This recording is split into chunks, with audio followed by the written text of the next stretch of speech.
Thanks to Anchor for hosting this podcast. Anchor is the easiest way to make a podcast. They'll distribute your podcast for you so it can be heard everywhere. Spotify, Apple Podcasts, Google Podcasts, and many more. You can easily make money from your podcast too with no minimum listenership. Anchor gives you everything you need in one place for free, which you can use right from your phone or computer. Creation tools allow you to record and edit your podcast so it sounds great. Download the Anchor app or go to anchor.fm to get started. This is Optimal Finance Daily, episode 1650. Reject the everyone has debt mentality by Paula Pant of affordanything.com. And I'm your host and personal finance enthusiast, Diana Merriam. This is the show where I read to you from the best personal finance blogs on the web, with the author's permission, of course. For now, let's get right to it and continue optimizing your life. Reject the everyone has debt mentality by Paula Pant of affordanything.com. Recently, Ben, a nice-looking fellow who works at an oil rig in the Gulf of Mexico, wrote a detailed story about how he and his wife repaid $90,000 of debt. Their debt didn't include a mortgage. It consisted of car loans, credit card balances, student loans, and a $10,000 bank loan to pay for their wedding. Ben's story included a powerful sentence, which he uttered the day he tallied his debts. Quote, "I knew we owed some money, but I assumed this was a normal part of living in the real world." He goes on, "Everybody has car loans. Everyone has credit card debt. Everyone has student loans. But it wasn't until I added all these balances up that I knew we had a problem." End quote. Not to harp on Ben, he's done a great job cleaning up his finances, but I hear his premise repeated enough that it's time to put an end to it. Let me be clear. This mentality, the everyone has debt mentality, is dangerous. There's an idea that it's okay to carry debt because everyone else is doing the same. I call this the normalization of debt. Trent Ham, author of The Simple Dollar, describes the same experience when he spiraled into $20,000 of debt. Quote, "We had a gorgeous dining table, but it was stacked full of credit card bills." End quote. Like Ben, he also made a respectable income, but spent more than he earned because he believed it was normal to do so. The normalization of debt. I'd love to be able to tell you that this normalization is a myth. Carrying debt is abnormal. Unfortunately, the statistics say otherwise. The average American household carries $10,700 in credit card debt, according to CNN Money.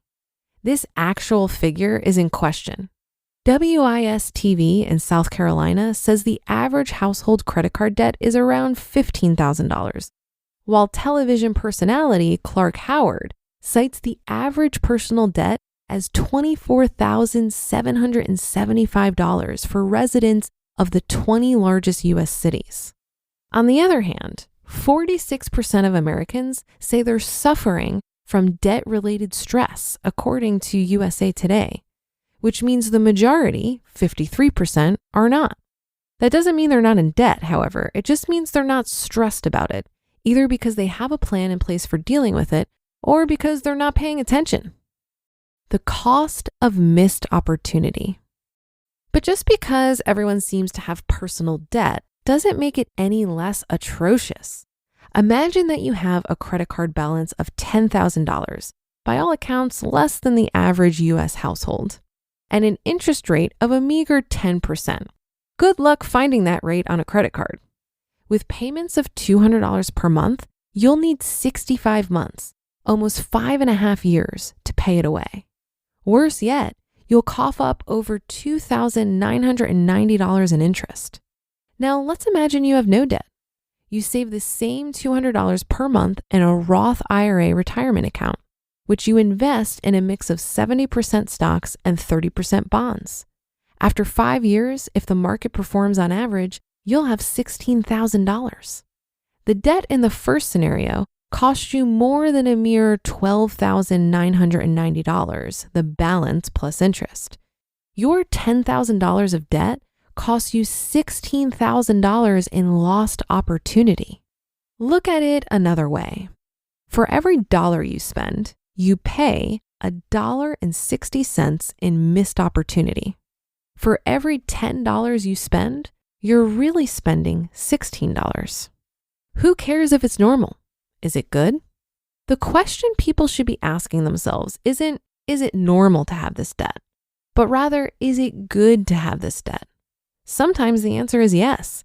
If you have no way of going to college other than carrying student loans, there's a chance that those loans will be good debt for you to carry.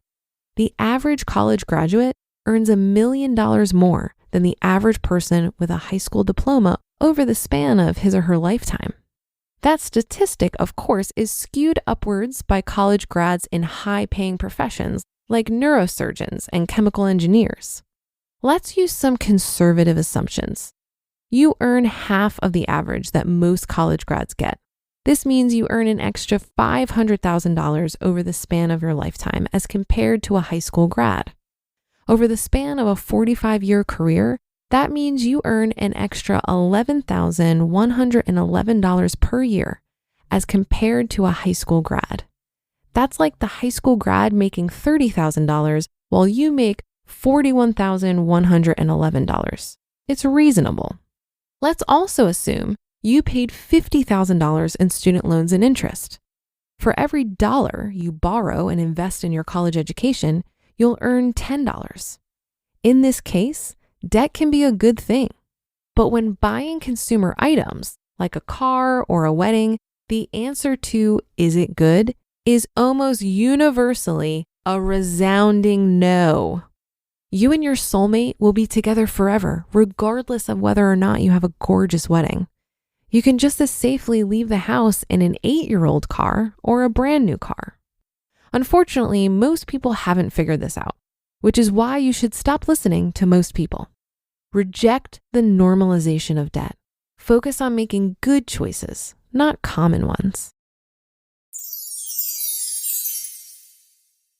You just listened to the post titled, Reject the Everyone Has Debt Mentality by Paula Pant of AffordAnything.com. This article had me reflecting back on my own attitudes about debt while I was digging myself into a hole. In addition to the notion that everyone else was doing it, I think my biggest problem in my 20s was simply that I wasn't all that aware of my financial situation.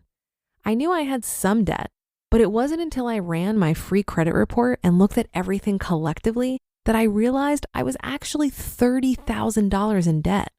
That certainly created some urgency, but if I didn't get curious, I might still be blissfully unaware. The other way I justified debt was by thinking that I'd be making so much money one day that I could just pay off my debt later, and my lack of saving and investing when I was young wouldn't matter. I mean, it's great that I had confidence in my earning potential, but it's also a god-awful strategy. I had no idea about the power of compound interest and definitely lost out on investment gains in my younger years. But the thing is, everything is figure-outable. Even if you're getting a late start, for me, I started at 28 years old. You can fix this, and you can change your mind about things like the normalization of debt. Did you know that Paula Pant, who wrote this article, is going to be hanging out with us at the Economy Conference in Cincinnati this November? Paula is going to be participating in a panel discussion we're doing to close out the show, alongside J.D. Roth from Get Rich Slowly, Joe Saul-Sehy from Stacking Benjamins, Kirsten Saunders from Rich and Regular, Nassima McElroy from Financially Intentional, and Pete Adney, also known as Mr. Money Mustache. Tickets are available at economyconference.com. And remember that economy is spelt with an M-E, not an M-Y, because I'm so clever. And don't forget to use code OFD, and that's in all caps, for a 10% discount.